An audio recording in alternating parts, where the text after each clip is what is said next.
நான் இன்னைக்கு செய்ய போகிறது உளுந்து களி. உளுந்து களி வந்து பெண்களுக்கு வந்து ரொம்ப நல்லது. மூட்டு வலி, இன்னொன்று யூட்ரஸ் வந்து நல்லா ஸ்ட்ரென்தன் ஆகும்.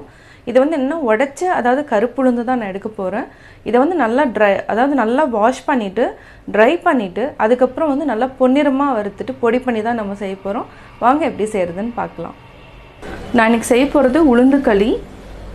உளுந்து களிக்கு தேவையான பொருட்கள்: 1 கப் வந்து பச்சரிசி எடுத்திருக்கேன், 1/2 கப் வந்து உடைச்ச, அதாவது உளுந்து, தோல் இருக்கிற உளுந்து, கொஞ்சமாக ஏலக்காய், பனவெல்லம், தேவையான அளவு நல்லெண்ணெய், ஒரே 1 டேபிள் ஸ்பூன் நம்ம தேவையான நெய் விட்டுக்கலாம்.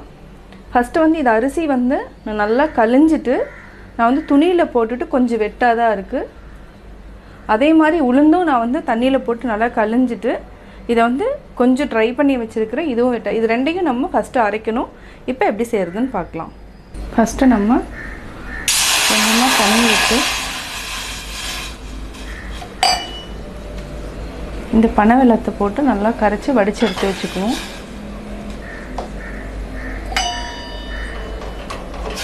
இது நல்லா கரைஞ்சதுக்கப்புறம் வடித்து தனியாக எடுத்து வச்சுக்கோங்க.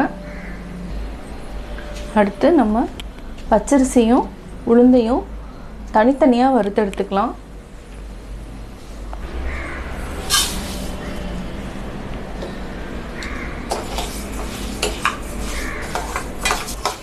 சிம்மில் வச்சுட்டு நம்ம வந்து நல்லா வறுத்துக்கணும். இது வந்து ஒரு 5 மினிட்ஸ் வந்து நல்லா வாசம் வர வரைக்கும் நம்ம வறுத்துக்கலாம். இப்போது அரிசியில் இருக்கிற ஈரப்பதம் போயிடுச்சு, அதே மாதிரி நல்லா வறுபட்டுருச்சு. இதை வந்து நம்ம ஒரு தனி பாத்திரத்தில் நம்ம வந்து எடுத்து வச்சுக்கலாம். இந்த மாதிரி ஒரு அகலமான பாத்திரத்தில் எடுத்து வச்சுக்கோங்க. ஏன்னா ஆற வச்சுட்டு நம்ம அரைக்கணும். அடுத்து உளுந்து, அதாவது தோல் இருக்கிற உளுந்தையும் நம்ம நல்லா நான் அலசிட்டு அழுக்கெல்லாம் போயிடும். அதுக்கப்புறம் நம்ம வந்து ஒரு துணியில் போட்டு நம்ம எப்படி வந்து நம்ம பச்சரிசியை வந்து பதப்படுத்துகிறோமோ அதே மாதிரி தான்.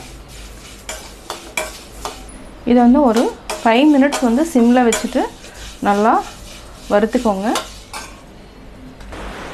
இப்போது 5 மினிட்ஸ் வந்து நல்லா வறுத்துட்டோம், ஆஃப் பண்ணிட்டோம்.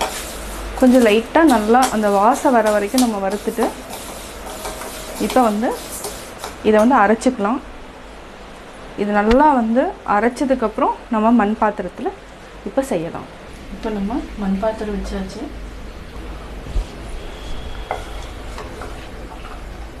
இப்போ நம்ம பனவெல்லம் வந்து நல்லா கொதிக்க ஆரம்பிக்கிற ஸ்டேஜில் ஃபஸ்ட்டு நல்லா கட்டி பிடிக்காமல் நல்லா கலரணும்.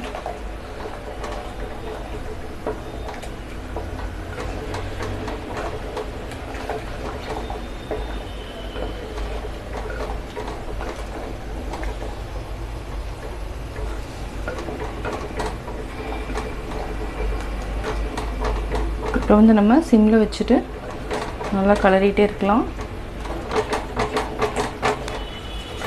இது நல்லா வெந்துடும்.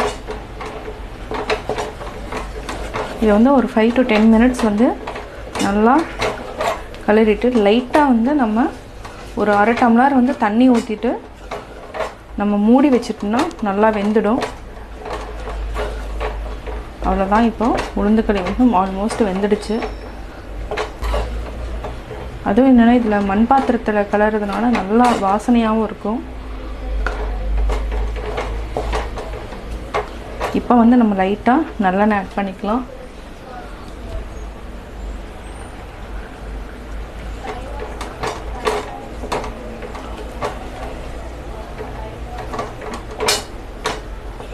இன்னும் 1 டேபிள் ஸ்பூன் வந்து நெய்யும் ஆட் பண்ணிக்கலாம். இப்போது அதாவது ஒட்டாமல் வரும். இது நம்ம இப்படி திருப்புறப்பே பார்த்திங்கன்னா நல்லா தெரியும்.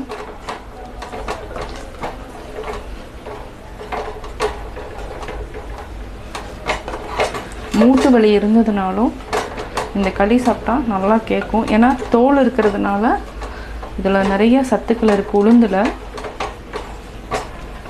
இது ஒரு 3 மினிட்ஸ் வந்து நம்ம ஒரு 1/2 டம்ளர் தண்ணி ஊற்றிட்டு நம்ம மூடி வச்சுக்கலாம். அவ்வளோதான்.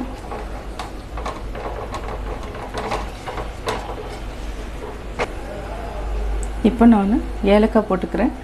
அதாவது இது 3 ஏலக்காய் போட்டிருக்கேன். அதை நல்லா மிக்ஸ் பண்ணிவிட்டு நல்லா வெந்துடுச்சு. இதுக்கு வந்து ஒரு 3 மினிட்ஸ் தான் நான் மூடி வச்சுருந்தேன். நல்லா வெந்துடுச்சு.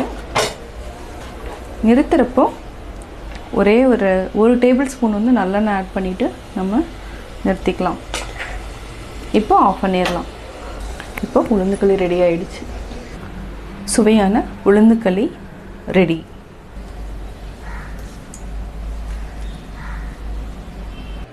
நான் உளுந்துக்களி எப்படி செஞ்சேங்கிறத பார்த்தீங்க. கட்டாயம் உங்களுக்கு பிடிச்சிருக்கும். நீங்களும் வீட்டில் ட்ரை பண்ணி பார்த்துட்டு உங்களுடைய கமெண்ட்ஸ் எனக்கு சொல்லுங்கள்.